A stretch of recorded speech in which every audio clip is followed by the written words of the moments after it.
What's up, Builders Club TV Nation? You got Dewan Jones here, your professional stay-at-home dad, and I am fired up and excited as always, family. We have another phenomenal individual on the show tonight. This gentleman has had an amazing career inside of this home business network marketing profession, entrepreneur, business mentor, speaker, and training. He's helping a lot of people, has helped a lot of people throughout the course of his career, and now we have him here on the show to talk to him a little bit and try to pick his brain a little bit. Guys, you know how we do it, family. Let me get myself on screen, on camera, so you can see me, and I can tell you as always, thank you very much for tuning in and for also inviting others to check out the show. Of course, we're doing this for the culture to provide value. Provide value and to the market, to the profession, to of course interview the best to ever do it, so we can get the concrete truth on how to go out there and crush it in your business. Let me make sure that we have our good friend on with us. We have KC Towns on the show. KC, can you hear me okay, sir?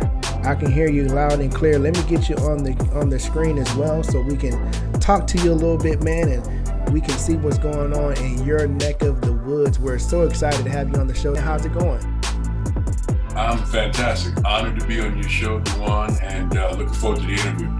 Awesome, man. When we found out you'd be on, we definitely got fired up and excited. It's definitely an honor to have you on the show. I want to tell you thank you for coming on to the Builders Club TV show.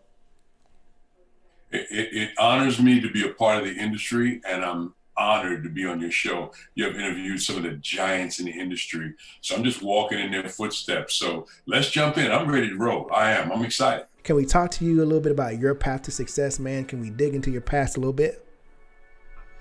I give you the Reader's Digest version because there's so many parts of the story. So I'll just cut to the chase.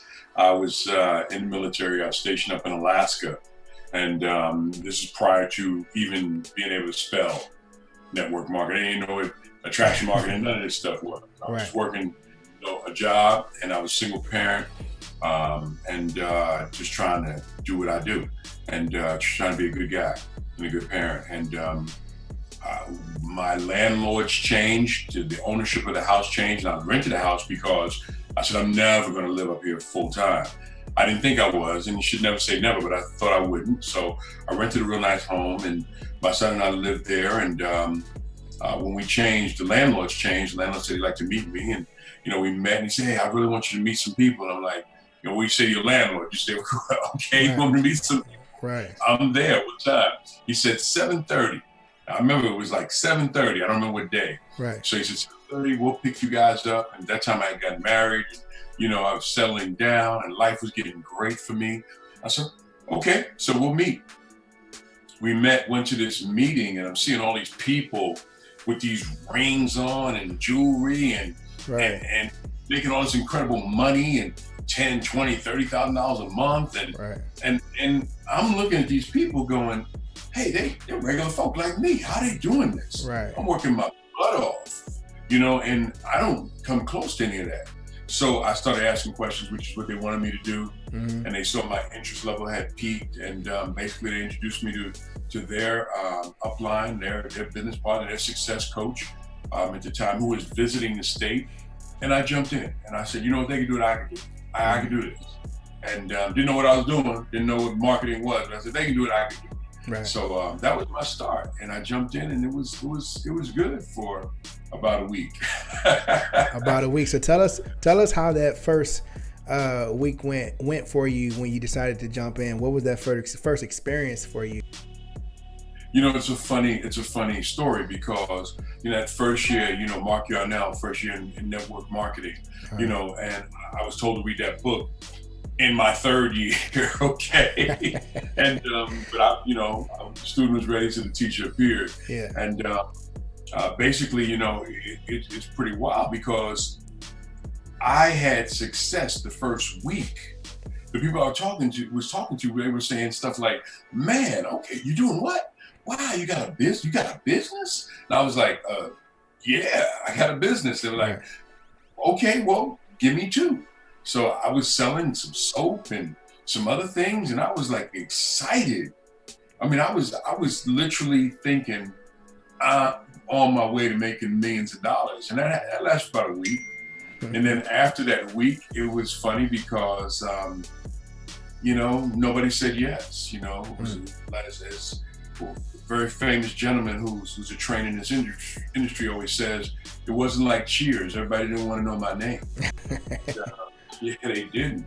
So it was like, okay, I'm doing what they tell me to do. I'm inviting people. I'm sitting down. I'm using the words they're teaching me to use, but something's not right. So I almost quit my first 60 days. But something told me to hang in there, and I hung in for a few years, and I just decided to be a student because that's all. I was in college at that time, and I went in the military to finish my education.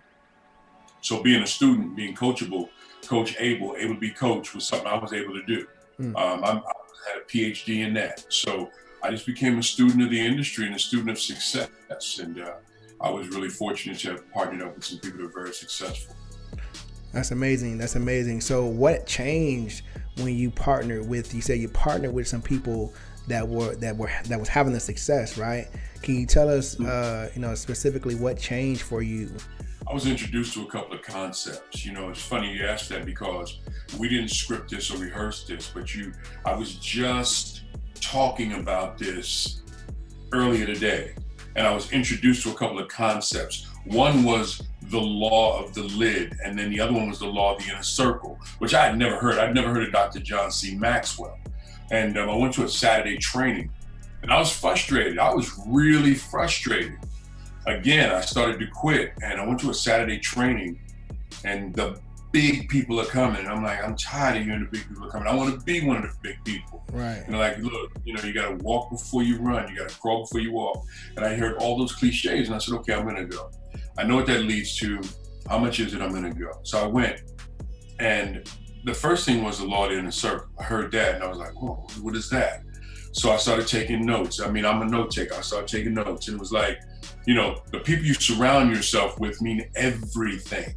And when you're new in the business that first year, you don't realize that the people you surround yourself with have such an impactful presence on you. And mine did too. So I was surrounding myself with people who were saying, you know what, I didn't think you could. I told you not to. How much did you spend? Oh my goodness, I wouldn't have. So yeah, that starts to pierce your armor. So I was surrounded by people that believed you can't do the thing to get the power. And matter of fact, you can't even have the power. It's not yours to have. We were bred to work. We were bred to learn how to work for somebody else. That's what school taught us. What are you trying to do? Yeah. So the law of the inner circle was huge. I learned that at a Saturday training. I stepped back, took a look at my inner circle. And I realized that I was asking advice of people who were working full time and who some people never had a business, and I was asking them how to be successful at having a part-time networking business. Well, if you've never even had a business, you can't mentor me on business, and if you've never been a successful networker, how can you show me on a part-time basis how to create full-time mentality, law of the lid, okay? The people you surround yourself with, you can never go higher than the achievements of that person that's at the top. It's the best. So, I started to learn these things, and I started realizing, man, my mental picture is messed up because I'm taking advice from the wrong people. I'm surrounding myself with the wrong people. They're great people, and I care for them, but they're not mentorship people who can take me over the top to a place that none of us have ever been. So I started to change that inner circle on a business relationship, on my business relationships. Right. I didn't change all my relationships. I changed my business relationships. And I also started to figure out that in order to raise my lid, in order for me to go higher and achieve more, I'm gonna have to start reading books. I'm gonna have to start looking at videos. I'm gonna have to start going to all the top trainings and be around successful people, so my lid just starts to simultaneously raise because of the people I'm around. And those things impacted me incredibly, and I still teach that today. And I get pushback today from some folks that when they see this, they're gonna laugh. But I was in a mentorship one-on-one, well, 3-on-1, and I was sharing this a little earlier this week, and I was sharing this with 2 young ladies and a gentleman, and we were talking, and it wasn't supposed to be a mentorship session, but I started talking about the law of the lid, and I said, you guys are always around each other. I said, what are you reading? What book have you read lately? And, you know, it was funny because they couldn't tell me a book that they, you know, were reading. They said, well, what are you reading? I said, Jermaine Miller, Wake Up and Win. And hint, hint, great book. Jermaine Miller, Wake Up and Win. They said, well, what else are you reading? And I just happened to see it over here on my desk, The Closer's Survival Guide, okay? That's Mr. Cardone, Grant Cardone. Why am I reading that? And the young lady, one of the young ladies asked me, and she said, well, what are you reading that for? Because you're teaching us how to close. I said, because closers can be better. Finishers can learn how to be premier finishers. So I'm trying to continue to raise my lid. So those things impacted me incredibly, Dewan, incredibly. That's powerful stuff. You mentioned the inner circle, and I want to tap in, I want to dig a little deeper into that, because a lot of people get started in a lot of different things, especially in this industry where, you know, a person finds a new opportunity, but a lot of times they don't typically change their environment in terms of who they're around. They don't tend to change their circle. They start a new business, but they're still around the same people. Can you kind of describe to us what are some of the major key benefits, so that way people understand the value of having or being around high vibrating people, or having high vibrating people in their circle? Can you kind of describe to us, right, someone who hangs around a lot of high vibrating people, what are some of the major benefits of having a circle full of people who push you to the next level? You know, I think a couple of things that jump off the page at me. Number one, I like people that have yes answers, can do, okay? I don't enjoy being around people. Doesn't mean I don't like the person, but I don't enjoy being around people that always find a reason why we can't. You know, in other words, we're sitting here, we're having a conversation now, and you ask me, you know, KC, I have a question for you. I just started a business and I'm thinking this is going to be pretty tough. And it is going to be a little tough. Now, everybody's version of tough is different. What I say to you means everything. You talk about high vibration, you want those positive vibes.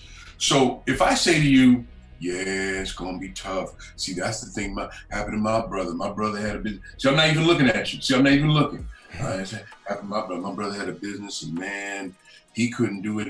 And if he couldn't do it, I'm thinking nobody can do it. And people surround themselves with that. You know, you want somebody that says, you know what? Yeah, it's gonna be tough, but the best things I've ever had were the toughest things I ever had to work for. And now I'm thinking, okay, so this is normal. Tough is normal. So then tough doesn't become so tough.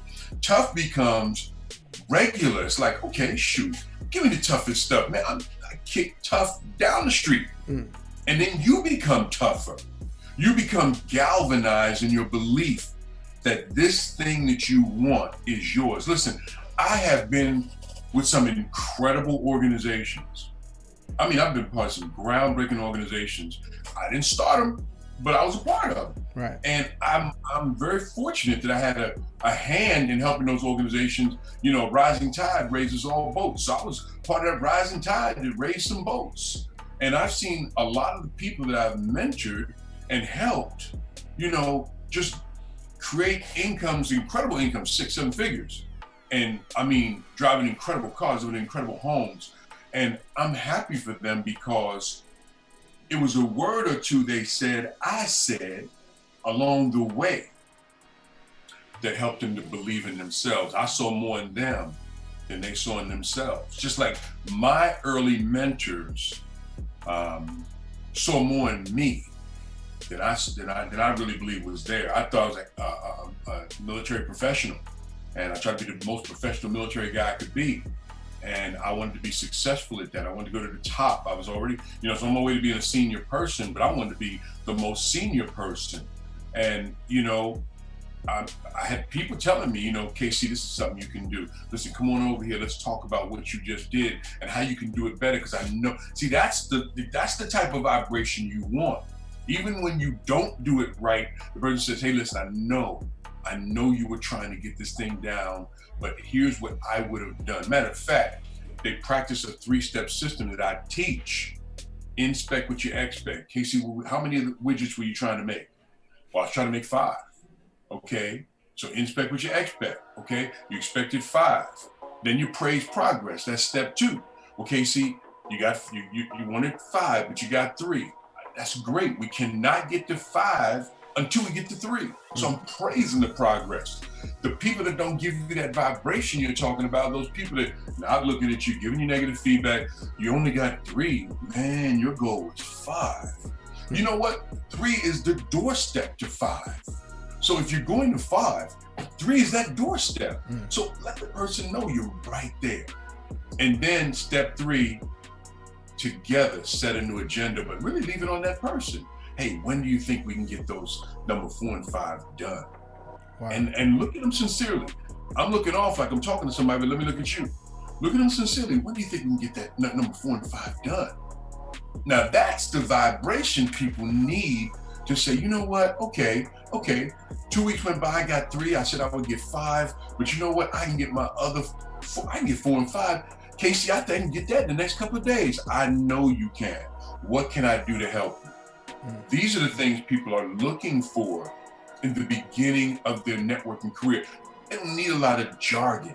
People give jargon and answers that are, quote unquote, textbook answers. The bigger the devil, the bigger the level, the bigger the devil. What does that really mean? Tell the person what that means. Hey, listen, the higher you go up, the more challenges you're gonna have, but I'm right here with you. The vibration again.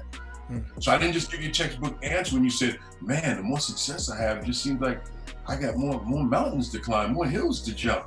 Well, the bigger the level, the bigger the devil. You didn't get that vibration, even though I said the right thing.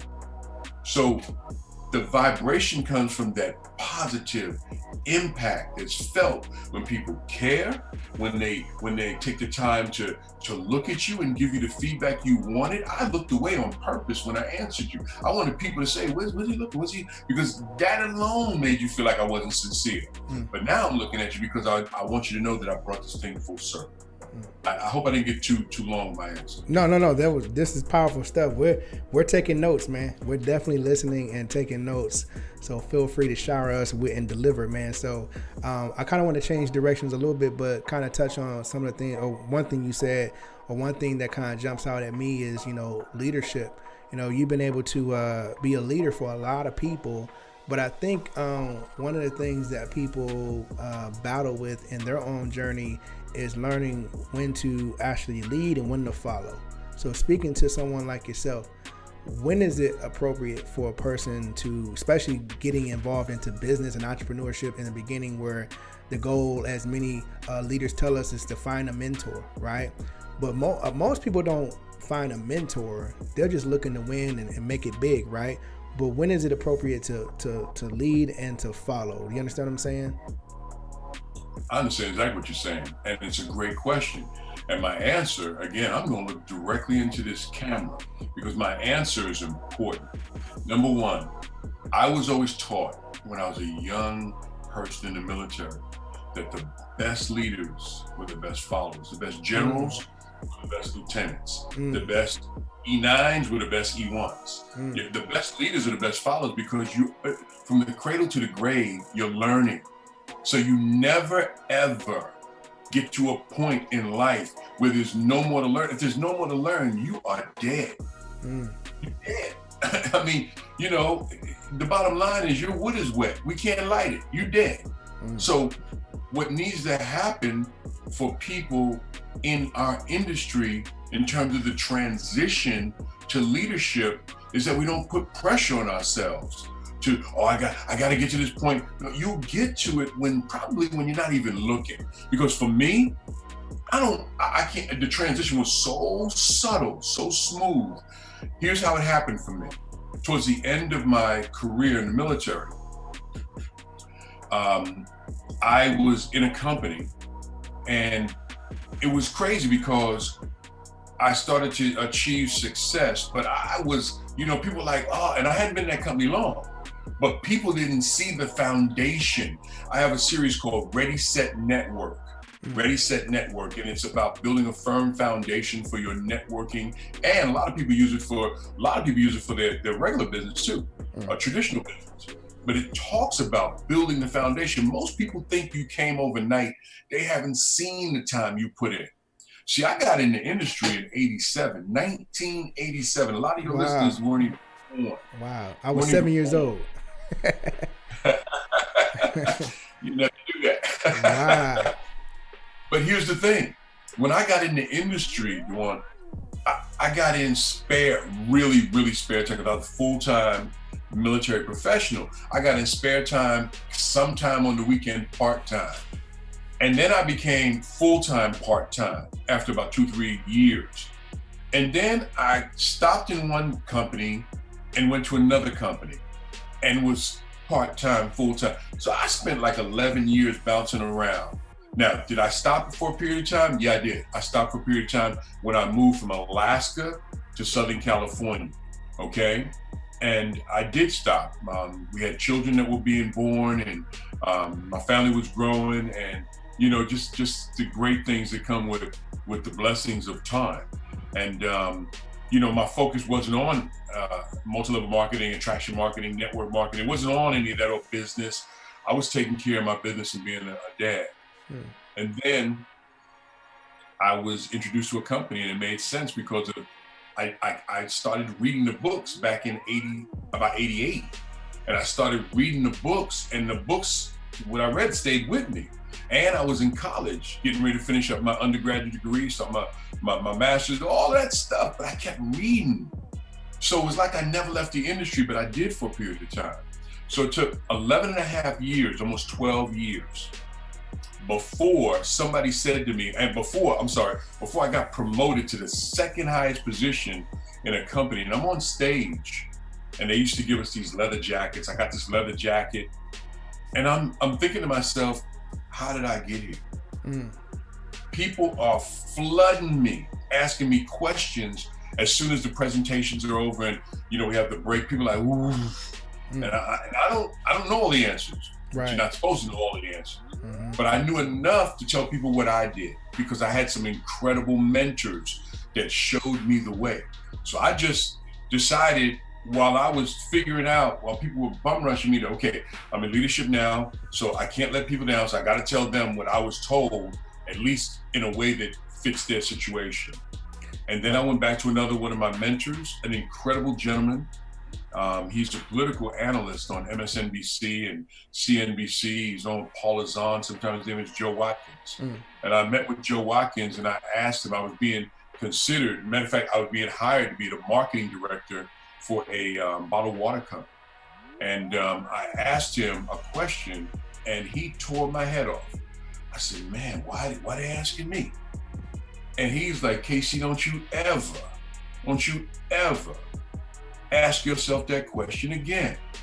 He said, you're self-made man.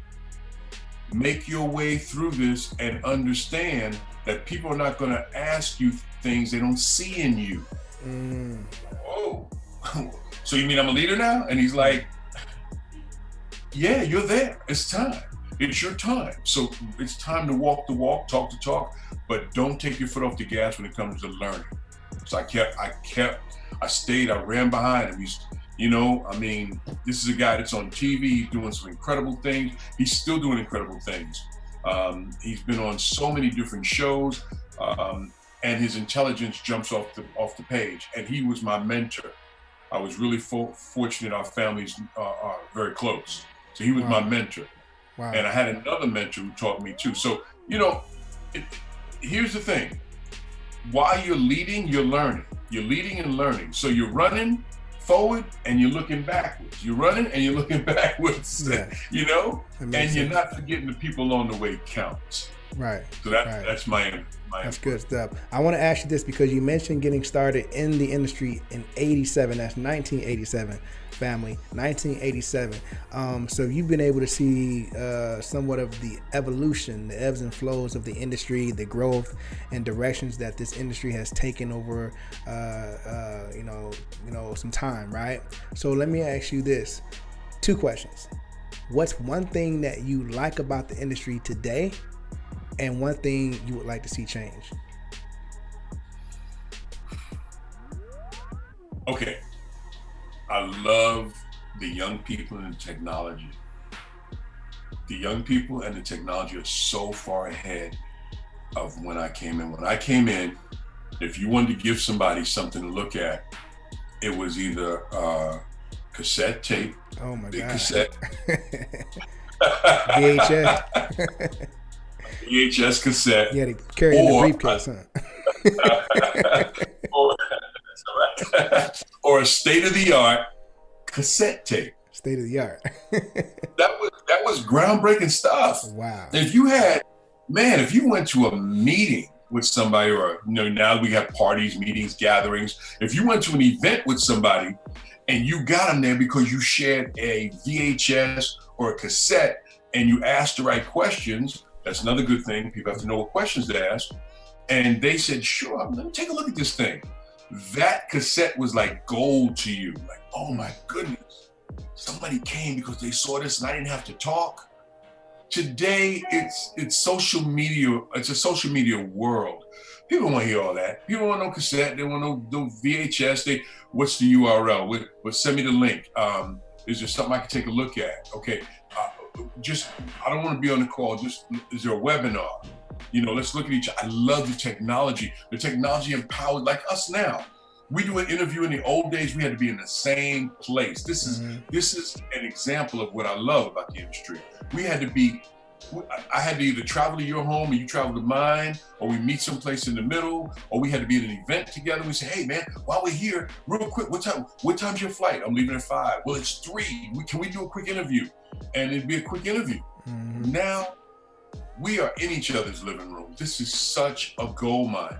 For the people that are watching, that grew up with this, don't take this for granted. Matter of fact, take this and run with it and utilize this as a strength to your business. Now, what sometimes I could do without is the technology, because people do rely on just this. The gift and the curse. They don't believe it. Yeah, it's like a great thing and a curse. People are like, when I started using terms like belly button to belly button, people are like, what are you talking about? What does that mean? I said, like, going to a coffee shop and sitting across from somebody. We used to call this belly button to belly button. Why would I do that? Like, what do you mean, why would you do that?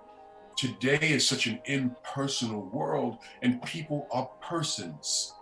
We're persons, we're personal people in an impersonal world, swimming upstream, fighting that current to get to where we can talk to somebody.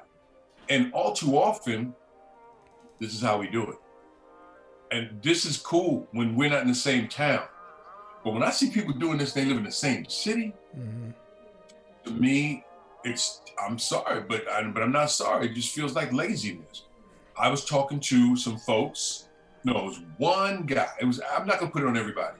I was in a little group. We were in the lobby of a hotel after a gathering, and we were talking. I wasn't in the gathering, but I was at the hotel to pick somebody up, and I saw him. Hey, Casey, blah blah blah. So we end up in a little circle, and we're talking. And one guy is like, I said, how many of you had guests tonight? And one gentleman, he's over here to my right. He's like, I supposed to have a guest, but he didn't show. I said, well, why do you think that is? He said, that's on him. I said, no. Whose business are we building? He said to me, I'm building my business. I said, well, if we're building your business, whose fault is it he didn't show? And it got quiet. And my buddy, because I didn't have a buddy in the group, someone I deal with a lot, my buddy says, oh man, you made him upset. I said, no, I'm not upset at all. This is his business. I want to be helpful. I said, I need to get you to see it from the old perspective. And we had an old saying, if it's to be, it's up to me.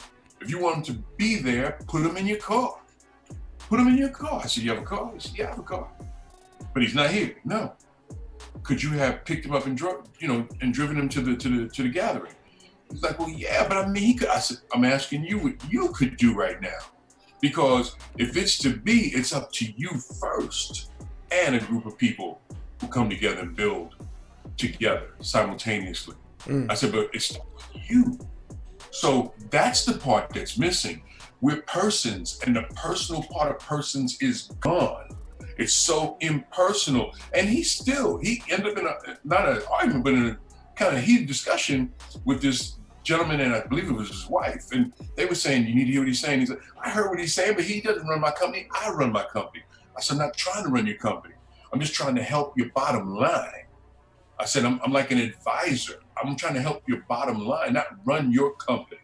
So much of what I do today, and most folks watching probably notice, is people pay me to advise and pay me to mentor and pay me to come in and work with their groups, because they understand the investment justifies the outcome. The payment is small, okay?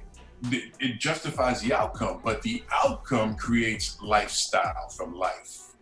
But we gotta get some personal back in this thing. Interpersonal relations are cool, but we gotta get some personal back in to the attraction marketing business. I definitely agree. Powerful stuff. Casey Towns, family. Casey, can you go ahead and give out your social media website or anything like that? I'm gonna give everybody everything they need right now. Go slow. My site is kctowns, TOWNES.com.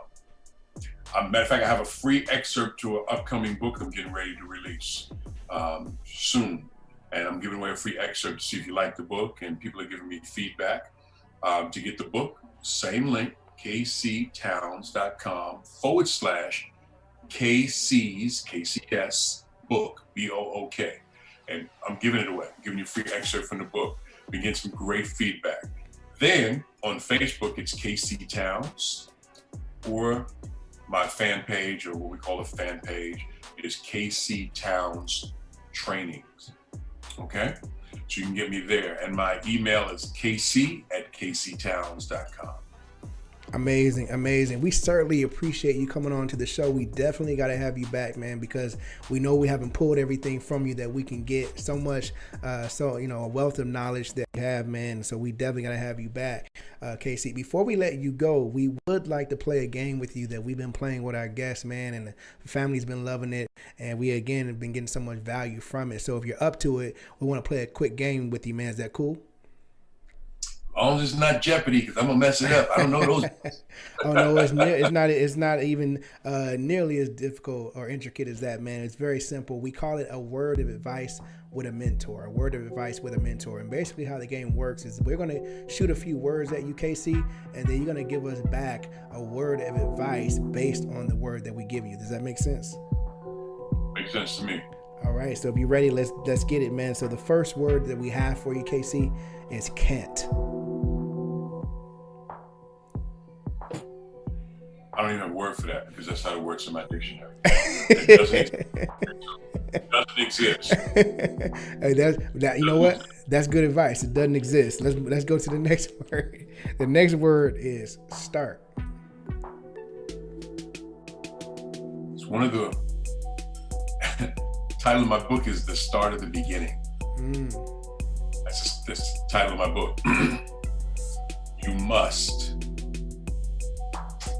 start. You must. That's what I would say. Good stuff. The next word that we have for you is strong.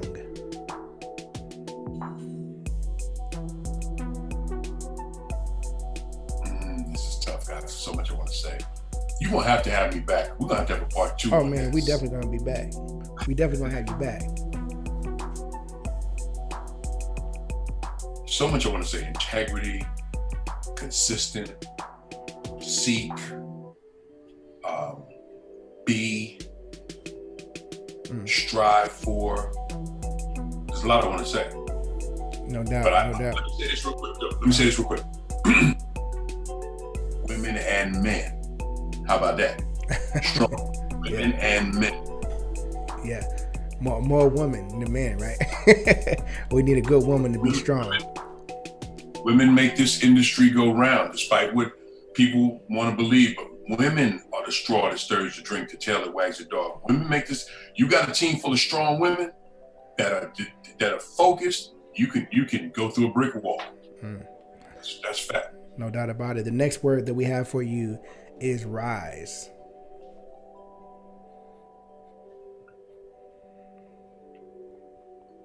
focused direction is to rise to the top. I'm trying to rise. I'm trying to get there. The very last word that we have for you, KC, is mentor. I still consult with mine. Hey, ongoing. Mentorship is ongoing. Absolutely. Well, man, you totally crushed it. Thank you for playing that with us, man. Again, we get so much value from it. But of course, we got to have you back. This is just the beginning of an incredible relationship, man. We definitely consider you family here on the Builders Club TV show. And we got to have you back to give us some more value, man. So thanks again for coming on. I'd be honored to come back and share. And let me say this to you. Someone needs to tell you how much we all appreciate what you do, what you bring to this industry and everyday ordinary people. So thanks for being you. Man, that means a lot, man. I definitely appreciate that coming from you, man. So appreciate that. Thank you very much. So there you have it, family. KC Towns. We'll see you next time. Peace.